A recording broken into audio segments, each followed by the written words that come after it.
ಈ ಥರ ಒಂದು ರೆಸಿಪಿನ ನೀವು ಮಾಡಿದ್ರೆ ಖಂಡಿತ ಮನೇಲಿ ಮಕ್ಕಳಿಂದ ಹಿಡಿದು ದೊಡ್ಡವರಿಂದ ಹಿಡಿದು ಎಲ್ಲರೂ ಇಷ್ಟಪಟ್ಟು ತಿಂತಾರೆ. ಮಾಡಿರೋ ಅಡುಗೆ ನಮಗೆ ಉಳಿಯೋದಿಲ್ಲ, ಅಷ್ಟು ಬೇಗ ಖಾಲಿಯಾಗುತ್ತೆ. ಆ ಥರ ಒಂದು ರೆಸಿಪಿ ಜೊತೆಗೆ ಬಂದಿದ್ದೀನಿ ನಾನು. ಇವತ್ತು ನಾನು ಬದನೆಕಾಯಿನ ಉಪಯೋಗಿಸಿ ಒಂದು ವಾಂಗಿಬಾತ್ ರೆಸಿಪಿ ಮಾಡೋದು ಹೇಗೆ ಅಂತ ತೋರಿಸ್ಕೊಡ್ತೀನಿ. ತುಂಬ ಟೇಸ್ಟಿಯಾಗಿರುತ್ತೆ. ನಾನು ತೋರಿಸಿರೋ ಮೆಥಡ್ನ ನೀವು ಖಂಡಿತ ಟ್ರೈ ಮಾಡಬೇಕು. ನಮಸ್ತೆ, ಶುಶಿ ಅಡುಗೆ ಚಾನೆಲ್ಗೆ ನಿಮ್ಮೆಲ್ಲರಿಗೂ ಸ್ವಾಗತ. ಬನ್ನಿ ರೆಸಿಪಿ ಮಾಡೋದು ಹೇಗೆ ಅಂತ ನೋಡೋಣ. ಅದಕ್ಕಿಂತ ಮುಂಚೆ ವಿಡಿಯೋನ ಸ್ಕಿಪ್ ಮಾಡಿದಿರಾ ಕೊನೆಯವರೆಗೂ ನೋಡಿ. ಈಗ ನಾನು ಅರ್ಧ kg ಬಿಳಿ ಬದನೆಕಾಯಿ ಉದ್ದ ಇರುತ್ತಲ್ಲ, ಆ ಬಿಳಿ ಬದನೆಕಾಯಿನ ತೊಗೊಂಡಿದ್ದೀನಿ. ತೊಳೆದ್ಬಿಟ್ಟು ಕ್ಲೀನ್ ಮಾಡಿಕೊಂಡು ಈ ಥರ ಉದ್ದಕ್ಕೆ ಸೀಳ್ಕೋಬೇಕು ಬದನೆಕಾಯಿನ. ನೋಡಿ, ಈ ಥರ 4 ಭಾಗ ಸೀಳ್ಕೋಬೇಕು. ಕಟ್ ಮಾಡೋವಾಗ ಕೈನ ಹುಷಾರಾಗಿ ನೋಡ್ಕೊಳ್ಳಿ ನೀವು. ಈ ಬದನೆಕಾಯಲ್ಲಿ ಹುಳು ಬಿದ್ದುಬಿಟ್ಟಿರುತ್ತೆ, ಅದಕ್ಕೋಸ್ಕರ ಬದನೆಕಾಯಿನ ಚೆಕ್ ಮಾಡ್ಕೊಳ್ಳೋಣ, ಕ್ಲೀನಾಗಿದೆಯಾ, ಹುಳುಕಾಗಿದೆಯಾ ಇಲ್ವಾ ಅಂತ ನೋಡಿಕೊಂಡು ಈ ಥರ 1 ಇಂಚು ಸೈಜ್ಗೆ ಇದನ್ನು ಕಟ್ ಮಾಡ್ಕೊತಾ ಇದ್ದೀನಿ. ನೋಡಿ, ಹೀಗೆ ಈ ಥರ ಕಟ್ ಮಾಡ್ಕೊಂಬಿಟ್ಟು ಇದನ್ನೆಲ್ಲ ತೆಗೆದು ಒಂದು ಪಾತ್ರೆಯಲ್ಲಿ ನೀರಿಟ್ಕೊಂಡು ಅದರೊಳಗಡೆ ಹಾಕ್ಕೊಂಡು ನೆನೆಸ್ಕೋಬೇಕು. ಈಗ ಸ್ಟವ್ ಹಚ್ಬಿಟ್ಟು ಒಂದು ಬಾಣಲಿನ ಸ್ಟವ್ ಮೇಲೆ ಇಟ್ಕೊಳ್ಳೋಣ.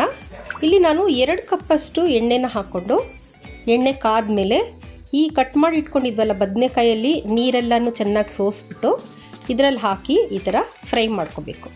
ನಿಧಾನಕ್ಕೆ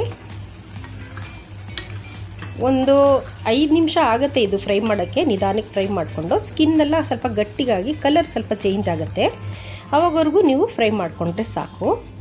ಚೆನ್ನಾಗಿರುತ್ತೆ. ಈ ಥರ ಫ್ರೈ ಮಾಡಿಬಿಟ್ಟು ಮಾಡಿದ್ರೆ ಬದನೆಕಾಯಿ ತುಂಬ ಚೆನ್ನಾಗಿರುತ್ತೆ. ಈ ಮೆಥಡ್ನ ನೀವು ಫಾಲೋ ಮಾಡಿಬಿಟ್ಟು ಮಾಡಿ. ಬದನೆಕಾಯಿ ಅಂದರೆ ಇಷ್ಟ ಇಲ್ಲ, ನಾನು ತಿನ್ನಲ್ಲ ಅನ್ನೋರೆಲ್ಲನೂ ಇಷ್ಟಪಟ್ಟು ತಿಂತಾರೆ, ಅಷ್ಟು ಚೆನ್ನಾಗಿರುತ್ತೆ ಇದು ರೆಸಿಪಿ. ಈಗ ಅದೇ ಎಣ್ಣೆಯಲ್ಲಿ ನಾನು ಒಂದು ಅರ್ಧ ಕಪ್ಪಷ್ಟು ಗೋಡಂಬಿನ ಹುರ್ಕೋತಿದ್ದೀನಿ. ಈಗ ಸ್ಟವ್ನ ಕಮ್ಮಿ ಮಾಡ್ಕೊಳ್ಳಿ, ಯಾಕಂದರೆ ಗೋಡಂಬಿ ಬೇಗ ಸಿದೋಗ್ಬಿಡುತ್ತೆ. ಸ್ವಲ್ಪ ಕಲರ್ ಚೇಂಜ್ ಗೋಲ್ಡನ್ ಬ್ರೌನ್ ಬರುತ್ತಲ್ಲ, ಆವಾಗ ಇದನ್ನು ತಗೊಂಡು ಒಂದು ಪ್ಲೇಟಲ್ಲಿ ಹಾಕೊಂಬಿಡೋಣ. ನೋಡಿ, ಈ ಥರ ನಿಧಾನಕ್ಕೆ ಎಲ್ಲ ತಗೊಂಡು ಪ್ಲೇಟಲ್ಲಿ ಹಾಕೊಂಬಿಡಿ.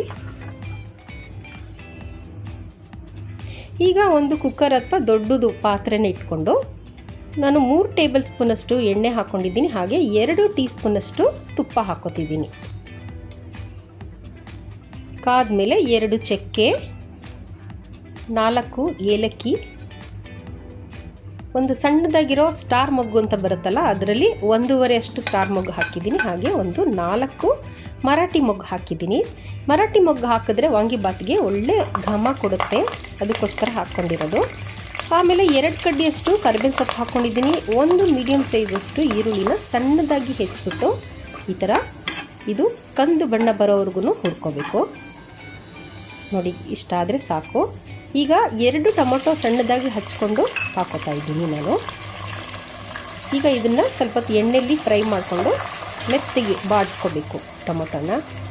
ಈಗ ನಾನು 1.5 ಸ್ಪೂನಷ್ಟು ಶುಂಠಿ ಬೆಳ್ಳುಳ್ಳಿ ಪೇಸ್ಟ್ ಹಾಕೋತಾ ಇದ್ದೀನಿ. ಸ್ವಲ್ಪ ಹೊತ್ತು 1-2 ಸೆಕೆಂಡ್ ಇದನ್ನು ಈ ಥರ ಫ್ರೈ ಮಾಡ್ಕೊಳ್ಳಿ. ಈಗ 1 ಟೀ ಸ್ಪೂನಷ್ಟು ಉಪ್ಪನ್ನ ಹಾಕೋತಾ ಇದ್ದೀನಿ ನಾನು. ಈಗ ಟೊಮೊಟೊ ಸಾಫ್ಟ್ ಆಗಿಬಿಡುತ್ತೆ, ಮೆತ್ತಗೆ. ನೋಡಿ, ಈ ಥರ ಪ್ರೆಸ್ ಮಾಡಿದ್ರೆ ಮೆತ್ತಗಾಗಬೇಕು. ವಾಂಗಿಬಾತ್ ತಿನ್ನೋವಾಗ ಟೊಮೊಟೊ ಬಾಯಿಗೆ ಸಿಕ್ಕಿದ್ರೆ ಇಷ್ಟಪಡಲ್ಲ ಕೆಲವರು, ಅದಕ್ಕೋಸ್ಕರ ನಮ್ಮ ಮನೇಲಿ ನಾನು ಇದೇ ಥರನೇ ಮಾಡೋದು, ಸಾಫ್ಟ್ ಮಾಡ್ಕೊಂಡ್ಬಿಡ್ತೀನಿ. ಈಗ 4 ಟೀ ಸ್ಪೂನಷ್ಟು ವಾಂಗಿಬಾತ್ ಪುಡಿನ ಹಾಕೋತಾ ಇದ್ದೀನಿ. ಹಾಕ್ಕೊಂಡು ಚೆನ್ನಾಗಿ ಈ ಥರ ಮಿಕ್ಸ್ ಮಾಡಿ. ನಾನು ಪ್ರತಿಯೊಂದು ಪದಾರ್ಥಗಳನ್ನ ಹಾಕಿದ್ಮೇಲೆ ಒಂದು ಸ್ವಲ್ಪ ಹೊತ್ತು ಮಿಕ್ಸ್ ಮಾಡಿ ಅಂತ ಹೇಳ್ತೀನಿ. ಯಾಕೆ ಅಂದರೆ ಪ್ರತಿಯೊಂದು ಪದಾರ್ಥಕ್ಕೆ ಅದರದ್ದೇ ಆದ ಫ್ಲೇವರ್ಸ್ ಇರುತ್ತೆ, ಅದಕ್ಕೋಸ್ಕರ ಅಡುಗೆಗಳು ಮಾಡಬೇಕಾದ್ರೆ ಪ್ರತಿಯೊಂದು ವಸ್ತು ಹಾಕಿ 1-2-3 ಸೆಕೆಂಡ್ನ ನಾವು ಹುರ್ಕೋಬೇಕು.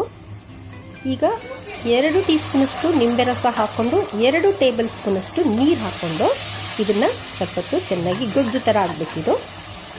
ಒಂದು ಸ್ವಲ್ಪ ತಿಂಗಿ ಬಾಡಿಸ್ಕೊಂಡ್ರೆ ಸಾಕು. ಈಗ ನಾವು ಹುರಿದಿಟ್ಕೊಂಡಿದ್ವಲ್ಲ ಆ ಬದನೆಕಾಯಿನ ಇದಕ್ಕೆ ಹಾಕ್ಕೊಂಬಿಡೋಣ. ಹಾಕ್ಕೊಂಡು ಮತ್ತೆ ಒಂದು ಸಲ ಮಸಾಲೆ ಎಲ್ಲ ಬದನೆಕಾಯಿಗೆ ಚೆನ್ನಾಗಿ ಹೊಂದೋ ಥರ ಫ್ರೈ ಮಾಡ್ಕೊಳ್ಳಿ. ತುಂಬ ಫೋರ್ಸಾಗಿ ಮಾಡಬೇಡಿ, ಮೆತ್ತಗಾಗ್ಬಿಡುತ್ತೆ. ಈಗ ಹುರಿದಿಟ್ಕೊಂಡಿರೋ ಗೋಡಂಬಿನೂ ಹಾಕೋತಿದ್ದೀನಿ ನಾನು. ಹಾಕ್ಕೊಂಡು ಲೈಟಾಗಿ ಈ ಥರ ಮಿಕ್ಸ್ ಮಾಡಬೇಕು. ತುಂಬ ಟೇಸ್ಟಿಯಾಗಿ ಆಗುತ್ತೆ ಇದು ರೆಸಿಪಿ.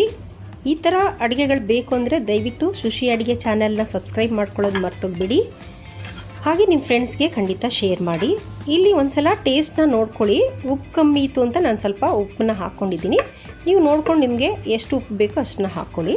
ಈಗ ನಾನು ಅರ್ಧ kg ಅನ್ನನ ಮಾಡಿ ಮೊದಲೇ ಇಟ್ಕೊಂಡಿದ್ದೆ. ಆ ಅನ್ನನ ಹಾಕ್ಕೊಂಡು ಈಗ ಚೆನ್ನಾಗಿ ಇದರಲ್ಲಿ ಮಿಕ್ಸ್ ಮಾಡಬೇಕು. ನೋಡಿ, ಈ ಥರ ಲಂಚ್ ಬಾಕ್ಸ್ಗೆ ತುಂಬ ಹೇಳಿ ಮಾಡಿಸೋಷ್ಟು ಟೇಸ್ಟಾಗಿರುತ್ತೆ. ಹಾಗೆ ಯಾರಾದರೂ ಗೆಸ್ಟ್ ಬಂದರೂ ಕೂಡ ಇದನ್ನು ಮಾಡ್ಬೋದು. ಬದನೆಕಾಯಿನ ಹುರ್ಕೋಬೇಕು ಅಷ್ಟೇ, ನಿಮಗೆ ಸಮಯ ಹಿಡಿಯೋದು. ಅದು ಬಿಟ್ಟರೆ ಬೇಗನೆ ತಯಾರಾಗಿಬಿಡುತ್ತೆ. ತುಂಬ ಟೇಸ್ಟಿಯಾಗಿರುತ್ತೆ ಈ ರೆಸಿಪಿ. ನೆಕ್ಸ್ಟು ಯಾವ ರೆಸಿಪಿ ಬೇಕು ಅಂತ ನನಗೆ ಕಮೆಂಟ್ ಮಾಡಿ ತಿಳಿಸಿ. ಹಾಗೆ ನೀವು ಟ್ರೈ ಮಾಡಿದ್ಮೇಲೂ ಕೂಡ ನನಗೆ ಹೇಗಿತ್ತು ಅಂತ ಕಮೆಂಟ್ ಮಾಡಿ ತಿಳಿಸಿ. ವಿಡಿಯೋನ ಕೊನೆವರೆಗೂ ನೋಡಿದ್ದಕ್ಕೆ ಧನ್ಯವಾದಗಳು. Take care. ಬಾಯ್.